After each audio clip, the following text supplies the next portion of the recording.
हा व्हिडिओ फक्त दारू पिणाऱ्यांसाठी, फक्त दारू पिणाऱ्यांसाठी, ठीक आहे. दारू पिल्यानंतर किती वेळ तुम्ही नशेत राहता. एकदा नशा उतरली परत तेच टेन्शन तुमच्या डोक्यात येतं. टेन्शन विसरण्यासाठी दारू पिता ना, मग दारूची नशा ही काय लाईफ टाईमसाठी राहत नाही. थोड्या वेळानंतर दारूची नशा उतरती, परत आपल्या डोक्यामध्ये जे विचार असतात ज्याच्यामुळे आपण दारू पिलो होतो ते विचार परत यायला लागतात. मग काय उपयोग सांगा. पहिली गोष्ट पैसा तुमचा गेला, दुसरी गोष्ट शरीर तुमचं खराब होणार आहे, तिसरी गोष्ट मानसिक त्रास आहे असा राहणार आहे, दारू पिल्याने कमी नाही होणार, आणि चौथी गोष्ट आपल्या फॅमिलीचा तळतळाट हा सुद्धा आपल्यालाच लागणार. कारण की आपण त्रास स्वतःला जरी केला किंवा फॅमिलीला जरी केला तरी त्रास हा तुम्हाला पण होणार आणि त्यांना पण होणार. जे जे लोक तुमच्यावर प्रेम करतात ना त्या लोकांना त्रास होणार तुमच्या अशा वागण्याचा, तुमच्या दारू पिण्याचा, सतत दारू पिण्याचा.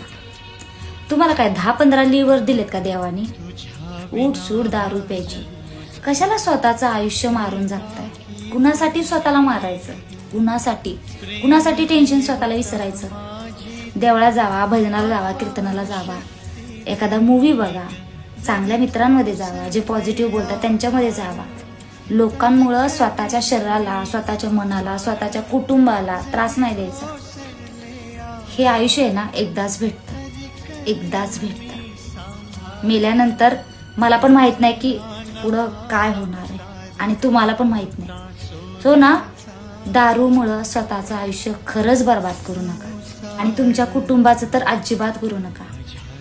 ठीक आहे, आपला जन्म असतो, आपल्याला हक्क असतो आपण काय प्यावं काय नाही खावं, पण इतरांना तडपून मारण्याचा अधिकार हा आपल्याला देवाने दिलेला नाहीये.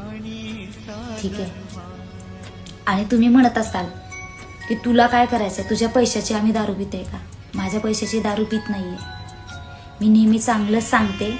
आणि हा व्हिडिओ जर तुमच्यामध्ये 1% जरी बदल आणत असेल ना तरी सुद्धा चांगलं. कॉमेडी व्हिडिओ असतात ना दारूचे ते वेगळे राहतात. हा सिरियस होऊन व्हिडिओ बनवलाय. सो प्लीज दारू सोडा, स्वतःसाठी, स्वतःच्या कुटुंबासाठी. होता सोन्याचा संसार, माझ्या राणीचा दरबार. होता सोन्याचा